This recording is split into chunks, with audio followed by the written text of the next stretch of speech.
Hi everybody, welcome along to another on the program of Speedway Gladiators. The program brought to you with the compliments of Video Hub. Grand Prix weekend here at the Robertson Prestige International Speedway. Going to be a big night, something like 150 plus competitors fighting to get through to the finals tomorrow night. Well, we decided to catch up with Stu, the fellow commentator here at the Robertson Prestige International Speedway, Stu Russell, and we looked at the fields for the Stockcar Grand Prix. Well, racing at the Robertson Prestige International Speedway, another national title up for grabs. It's the Stockcar Grand Prix, New Zealand Stockcar Grand Prix, and over 150 entrants, which is unbelievable. Commentator Stu, that's more than I expected, to be fair. Yeah, mate, we haven't exactly got Max Verstappen here driving in our Grand Prix, have we? But yeah, we've got a good contingency, 150 cars plus, and I think we've got a third of them from Palmerston North. Yeah, 5 groups. We've got 1, 2 and 3 NZ here. Yeah, that's pretty cool, eh? You know, obviously Kyle's from Palmerston North here, the New Zealand champion. Cody from over in Wanganui, the 3NZ. And good to have Logan Peake come down from Auckland. Yep. Our sister track, I guess you'd say. It's one of those titles that's kind of come and gone in recent years. Yes. You know, some days you can have a two-nighter, sometimes you can have a single night. And, you know, I know at conference they tried to basically throw away the Grand Prix, but 150 odd cars shows that it's still a very prestigious title to race for.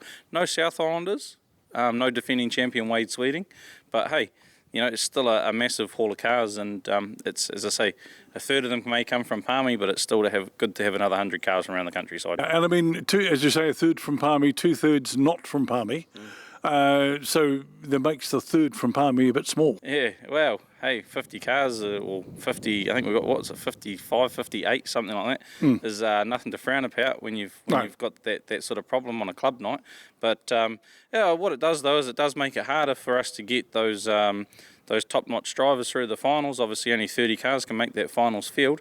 And, yeah, so we're still going to have a lot of top-notch Palmy drivers miss out, but they'll be replaced with some top-notch out-of-towners, which will just make it that much more exciting here in Palmy. The thing is, again, we're in a situation where you've got to qualify, and that's going to be the hardest thing to do. And probably some of the drivers that won't qualify will be some of the ones you'd expect that would qualify. Oh, it's always the way in these championships, isn't it? You know, with 5 groups, so what are we going to take? Probably 5 out of each one, give us 25 finalists, and then somehow probably get 5 out of a repecharge or something like that, or whether they have 2. I haven't read the format, to be fair with you, and that's how onto it I am with this title, and, yes, and how onto it I am with most titles. Let's look at some of the others that are coming out of Auckland. There's Kristen Vermeulen, Hayley James, of course, out of Wanganui, Nick Smith out of Stratford, all over. And some of them we're not too familiar with, but they wouldn't come down and tow all that way unless they thought they had a reasonable chance. Oh, and 100%, you know, and it's the same as, you know, working with the New Zealand Stockcar Champs and looking at the entries, and you see some of the guys for that hauling from Dunedin and Invercargill. Well, I mean, it's no different for this title. They wouldn't be hauling down here if they didn't think they had a chance to win or get on the podium. You know, you mentioned a couple of names there too, some females. Kristen Vermeulen, she's been a great Super Saloon driver, raced a bit of late models over in Australia, and Hayley James as well, who's a great little teams racer as well with the Cowgirls and an individual racer. But those are just 2 of, I think, about 10 or 12 female drivers that we've got in this event, which is really cool to see the number of female stock car drivers. I know it gets talked about a lot, and I know they just like to be treated the same as the boys. Yes, of course. But it is cool seeing that number grow and grow every single year. You know, we've got 5 alone here in Palmy. Riki-Lee Kauri. Riki-Lee, you know, she's one who can stepped up quite into the easily Stockcars. qualify in this New Zealand Grand Prix title. Yep. And it'll be a good tester for her. It's going to be a huge night. I mean, Friday and a Saturday, 2 big nights, whittling 150 odd cars down to, I guess, 30 for the finals. Yeah. And that's no mean feat. To make that final 30, you've really done well. Yeah, you certainly have, and again, yeah, it's a luck of the draw thing these days, and you know, we talk about having a qualifier series for the New Zealand Championship. You know, there's just going to be some big names that miss out on the finals, and unfortunately, that's just the nature of it. Hey, it's stock car racing, though. It's why we do it. It drives us absolutely crazy when times are rough, and we get the absolute buzz and thrill of it when times are going with us. You need a bit of luck on your side. You're relying on some others not to have the luck that you're getting to get through and to get those points up.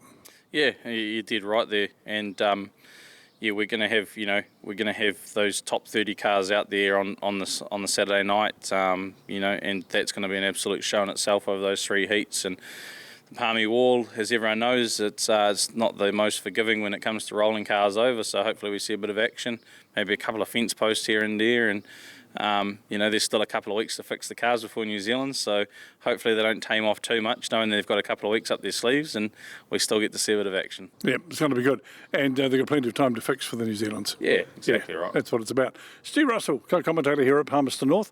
It's the big one. It's the New Zealand Stockcar Grand Prix. Riki-Lee Kauri is a new lady stock car driver for this year in a Rees car. She's had half a season, a successful run in the youth mini stock in the last couple of years. How's she finding this season? Well, it's a huge weekend this weekend. It is the New Zealand Stockcar Grand Prix at the Robertson Prestige International Speedway. Riki-Lee Kauri, we know the name, we know the number, 23P. Do we know about Riki-Lee? Well, we decided to find out. We shot down to Rees Race Cars where the car is prepared and caught up with it. Riki-Lee, let's go back with a little bit of history. Remember the 22P mini stock? Is that where it started? Or as a kid, were you the one that badgered mum and dad to say, take me to Speedway, I want to go to Speedway?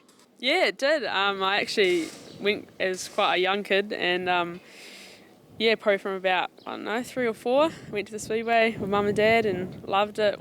I was probably a bit late to the class actually. I started when I was 14 in the youth mini stocks and went right through till I aged out and did a right through till I was 17, and then I did a year in the adult mini stocks in that class, and then I actually progressed to this afterwards where I was waiting for Pete to build my car. I was in the adult mini stocks for a while and come away with some good placings in that class too. Well, he did really well. I mean, I remember you came up as Rookie of the Year. I think you came up to be mini stock driver of the year as well from the club, didn't you? Yeah, and I think I got the female future star as well. It was actually quite surprising that I got the female future star in my last year of youth mini stocks.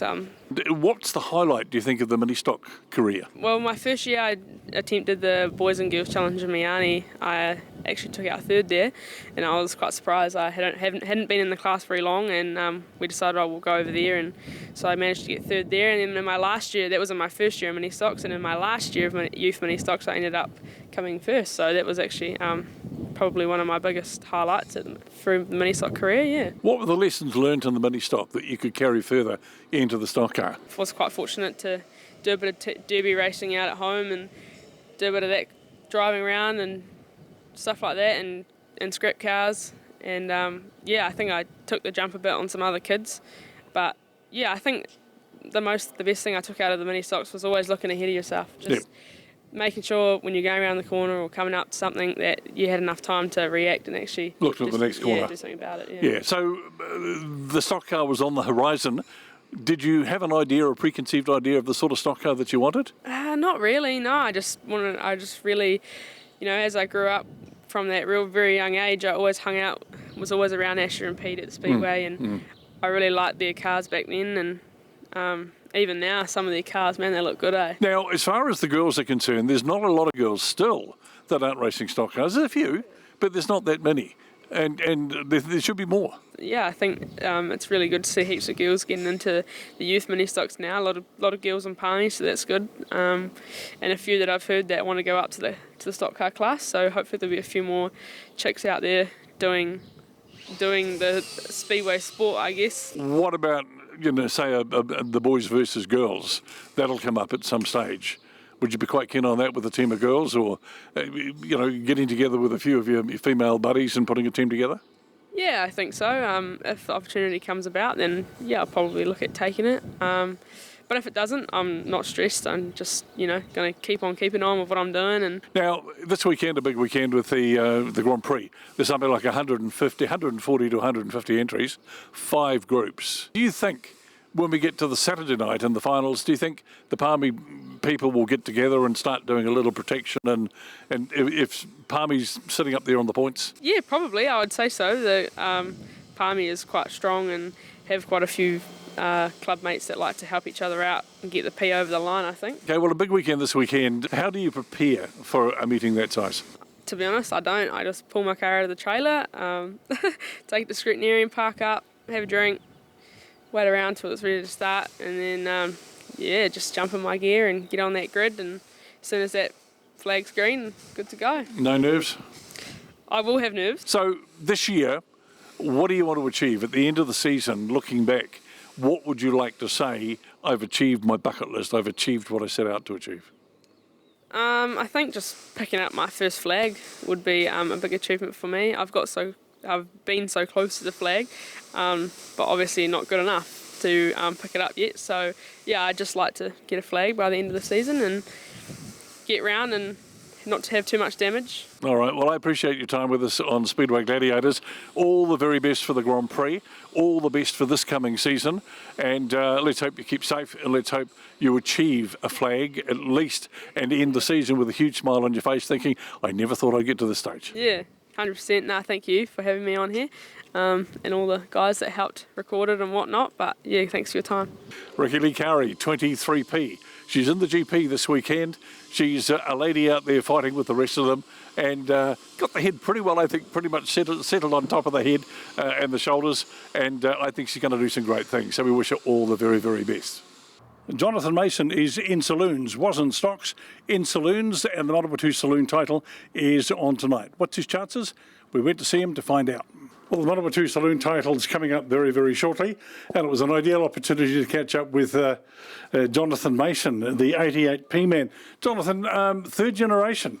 You had Speedway in your blood for a long time. Yeah, so started off my koro out of, I don't know if he actually started in Whanganui when he was there, but he started out of Wellington, and then, the old man came through at Wellington and then raced for Auckland and a bunch of other teams in Palmy Teams Champs. It's not always been saloons for you. You started off in the stocks. In the stock cars, it just came through the old man and koro, so that's why I decided to go through the stock car route. And then the opportunity arose to jump into the saloons, which I always wanted to do. Being involved with the Halcrows and having the support from them has been great in the class. Martin with his setups, he's very, very knowledgeable when it comes to the saloon class. Yes. So it's good having him on the Speedway NZ committee with the technical on it. So where did the car come from? So it's actually an ex-Super Saloon. It's actually the ex-2NZ Dean Waddell car. Oh, yes. And then it got transferred to a saloon, went to Wellington, and then went to Auckland to Daniel Hickman. It looked a lot different to this when I picked it up. And then we took it out to the Halcrows, and Martin helped me change all the body style and a whole bunch of other work to it to get it to where it is now. How does it compare to the stock car? It's a lot more horsepower than a stock car. Yes. It's a lot of commitment with big tyres to turn it in at the end of the straight.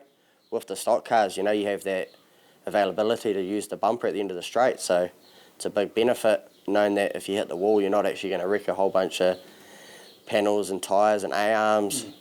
So it's a very conscious when you're turning it in at pace. Even though you've had limited runs with it, are you happy with the way the car's performing? Yep, definitely. My first actual meeting, we took it to Martin's to get set up, and we started off grid 1, which I was thinking it's now or never. I'm either going to wreck this or win the race, and I turned it in off the start, and Martin had the setup pinpoint accurate, and it turned and bit into the track, and away we went, and we were able to secure our first ever flag in the car and in the sport. Really, I never got the chance to carry it in the stock car class, so I was pretty happy with that. So how are you preparing yourself for the champs? Because it's different from individual racing. Yeah, it's going to be, I'd say it's going to be a lot of hard racing. There's going to be a lot of tyre rubs and trying to get to the front as fast as you can for the feature. Like, I don't really have any high expectations, being so new, but I'll give it a good try to get some places off the starts and at least try and put it back in the trailer in one piece. So saloons, as you think for you, is where it's at? Yeah, I've always been quite smooth, even when I race go-karts and stuff like that. I've always been quite smooth and conservative with my lines and stuff like that, so it's going to be a hopefully that pays dividends. And One of the big problems you've got, of course, is that big lump on the bonnet. Of working out where your extremities are. Yes. Not yours personally, but the car's. Yes, I'm not a very tall person overall, so trying to see over a scoop or a bonnet's pretty hard for me. Yes. I can only see the scoop and a part of the bonnet then. Is there any room for perhaps an apple box or something like that? You can, and some blocks on the pedals just to help you? I've pulled the seat up as high as I can, so if anyone that was taller than me gets in it, they won't have any heat clearance. And I've moved the pedals to be better for me, so. Well, Johnathan, I hope you have a great season. I hope you do well at the Manawatu Champs. It'd be fantastic to make a podium, wouldn't it? Oh, that'd be great. If I could, that'd be great. Well, let's hope the 88P goes out there and does exactly what you want it to do. And good luck to have a great season, and thanks for your time. Thank you very much, Dave. There he is. He's Johnathan Mason. He's in the 88P, starting off in saloons, gone from stock cars, a family history in the stock cars, now in saloons. We wish him well. Time to catch up with the highlights from the last big Speedway New Zealand Champs held at the track, which is the 2016-2017 North Island Stockcars. So we're about to go. Send them on their way in the Robertson Holden marching around the outside. It looks like Josh Fraser. He takes the ball by the horns. So remember, it's on accumulated points. So it's an absolute charge on mayhem down there in turn number 3. Looks like the rat, we've got one right up on the wall down there. So the red comes on. We are green, we are go. Symes leads from Fraser, Webb, Moore. We go to 72 mile left. Followed through by 33 is Tyler Walker. Then we've got Scott Penn, David Marshall, Richard Kaiser, Kyle Lane, Toddy O'Donnell. And Symes says, I want the max out of this one. First up, Matty Webb up into second. Then we go to Fraser, left. Marshall in a big tangle down here. And the man right in the thick of it, 3NZ, can he extract himself? It'll be Josh Walsh. He does, he's away. 9 is away at Justin Cunningham. We've got one ground halts across the track. It's Hamish McLeod, who was involved in that dramatic runoff last night. Go, go, go again.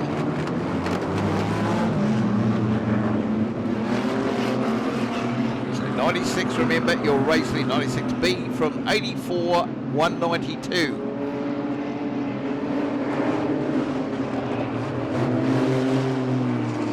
So here's the charging pack. No change. Symes, Webb, Walker, Fraser, Kaiser. Then we go to Lemp, who's drifted back into 6th. Marshall. Or he's making a move now. The 735 car, Damien Wall from Auckland. So roll off lap number 5. Lapping right on the 22nd, fastest man out there, 89W, former national champion Dale Robertson, way down in 14th place. He's the only one who's got sub 20, so he is quick, but he's got to move up through the pack. Because everyone he passes, remember, he picks up valuable points, and he grabs a couple on that lap. So he started in 20th grid position. He's worked his way up to 12th. So the nearer the front he gets, the harder the going gets. Birthday boy Daniel Burmester, way down the pack. So it's all Symes, Walker ahead of Webb now. Kaiser, then we've got Fraser, Kyle Lamp, Orr, Scotty Penn. Denham will be next through, the 37, Shane Denham from Stratford. We've got David Marshall, Carol Bajerski, Dale Robertson up into 11th. So 30 points the winner, then they go 1 point down from there. So they're on lap number 9, 12 laps. So Walker, the new race leader, he's found some serious pace. Tyler Walker won the opening race in his group last night. Carrying on, Symes back in second. Then we go to Matty Webb holding in there. Kaiser, Fraser, Lemp, Orr, the 735 from Auckland, Keegan Orr, Denham, Penn, Robertson in 10th. David Marshall right behind it. Toddy O'Donnell is next. He won one of the heats last night. So after that initial drama, it's flag racing, 1 lap to go.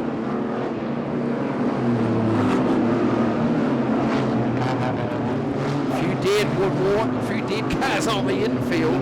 So critical points. If you're up the start, up the front, you've got to max this one because you're going to be further back later on. If you're at the back, the further forward you came, the better it was going to be. And Tyler Walker it is who wins it. So a good start of the night for Tyler Walker.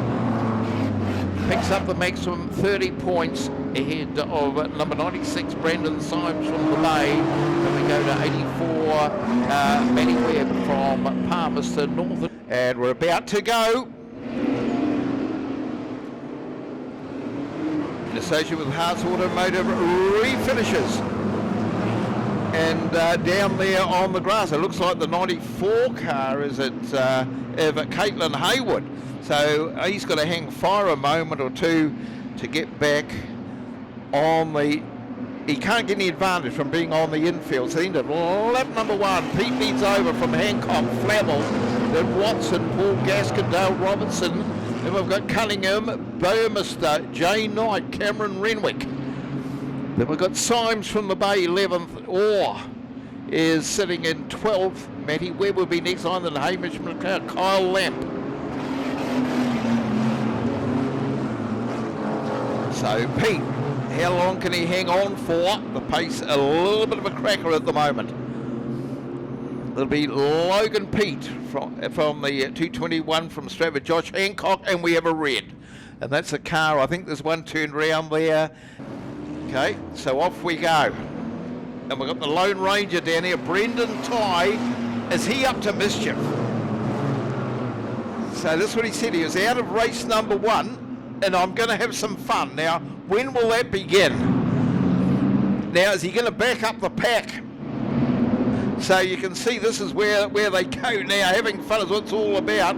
And we get an immediate change for the lead because Flavel comes out in that very, very low-slung racer. So, and a rattle around the wall down here in pit being Kyle Lane takes a big hit. And we've got one there is into the wall. Are they going to, whether they'll stop or go? I'm not sure. He's just trying to get going again. And looking for a thumbs up, a thumbs down. It's like he's caught right somehow. Is the steering gone because he's got a lot of right-hand lock on it, and we want the red. Let's go racing again. 89 Dale Robertson though grabs the lead. He was quickest to pop the clutch. Gets ahead of Flavel on the restart.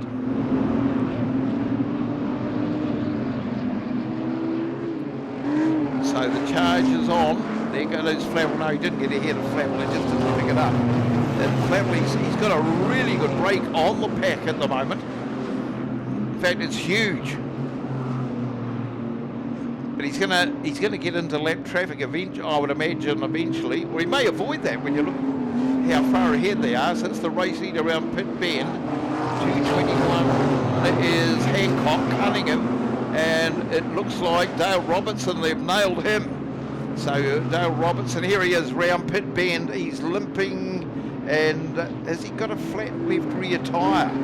Because he just drifted right back through the pack. So Flavel leads from Justin Cunningham, Hamish McLeod. Hancock is suddenly relegated to 4th. Then we go to Webb, O'Donnell, Walker, Penn, Pete sitting in 9th. Then Burmester, Carol Pajerski in 11th. Head of Aaron Watson and Caitlin Haywood. So Callum Flavel looking the best of good things for Max Point. Crawling round 2 on the pole line is Brandon Symes, so he's got a problem. So it's never over into the last lap. And Flavel is who leads. Cunningham, McLeod, Walker got ahead of O'Donnell. Then we've got Penn, Webb, Burmester, Watson, Orr, Carol Pajerski, Marshall, Haywood, Lane. My word, things change here dramatically. Limping around. It's about picking up points for Symes. And he sits on 42 at the moment, so he's well and truly in the hunt. With one race to go, the chicken flag falls, and Flavel it is who wins it. Callum Flavel, good win for Rotorua. For Callum Flavel, ahead of Justin Cunningham, Hamish McLeod. Ready to go. Let's go racing. And it's 667 to show out. So I think Hamish McLeod, he might have snuck into this one. That they said we'll go racing. We got a blue smoker out there, and when you see blue smoke, it might be just tyre smoke rubbing on the guard with a wee bit of luck. You hope it's not oil smoke. So then to lap number 1, David Marshall, Hamish McLeod, and we go to Walker Haywood. This is tier 2. It's not the Constellation at all. It's tier number 2. They call up the Constellation, send out the tier 2 cars. But that's not that isn't the biggest problem in the world. So these are the men, the Nearly men. So number 33 leading the way is Walker, David Marshall, Scotty Penn, Haywood, Cunningham. In fact, it's the big one. They've juggled it again. So they're not running to the schedule at all. We'll eventually get there. So this is the decider, the big one, the big prize, the Fastlane Spares, North Island Stockcar Champs. Sorry about that confusion. They're running the program way out of order. So Walker leads the way from Penn. We go to Caitlin Haywood, Marshall, Dale Robertson, Cunningham, Carol Pajerski. We go to Renwick, Symes, Pete, Webb. This young man from Stratford, Tyler Walker, going very well. Scotty Penn. We look at the points, and Walker, he's really got them on the run. He's got 87 points. Penn is sitting on 76. We've got Matty Webb on 72. Then we go right down to David Marchus, Cunningham on 65. So it's Walker's to lose. He can't get any more points. Now Penn's on 76 points in second place. Well, he can only gain one more. So all Walker's got to do is keep his nose clean. And he's leading the race. Number 33. All the numbers up. Pit bend. Oh, and he gets in a bit of a tangle there at the moment. The race leader, the pendulum going one way and the other. They've taken him out. He's on the grass. Now he's got to go rejoin us at the back of the pack. So we put the hex on him. So everything looking roses for the Stratford driver. And suddenly everything is gone pear-shaped. So now it's Robertson who takes over the lead from Cunningham, Marshall, Caitlin Haywood, Carol Pajerski up into 5th. They've got Renwick, Brendan Symes, Pete would be next through, Logan Pete, he's in 8th. And we go to Matty Webb, Walker rejoining in 10th place. And we look at the points. Remarkably, Walker still tops the points. He's on 78. He had that big buffer, remember, before he got taken out. So he sits on 78. And there's Matty Webb is on 74. 69 for Cunningham. He can only get one more. 67 for Marshall. 66 for Robertson, who leads the race. So Walker, all he's got to do is stay where he is. He's 4 points ahead of Matty Webb. Into the last lap they go. So there's no shortage of drama. Dale Robertson, whoa, and over we go down here. That's a huge in pit bend. That is a massive one. 2 of them roll me over in the clover. No, here we go. No, so 247. David Marshall is still in with a snip, but he's got to get round. But I think things are going a little bit pear-shaped for him because he's going to get overtaken, is it, on the last lap. So the checkered flag wall is drama all the way to the flag. Now Robertson wins it. Caitlin Haywood is home in second place. Cameron Renwick is third in the race. Then we go to number 96. It'll be Brendan Symes from the Hawke's Bay. Pete will be next home. Logan Pete. Then we've got Matty Webb. David Marshall struggles home in 7th ahead of Tyler Walker and Jared Cunningham. Well, he didn't make it, so it'd be Carol Pajerski. That's Speedway Gladiators for another week with the compliments of Video Hub. Grab your hot dog, buckle up, let's go racing.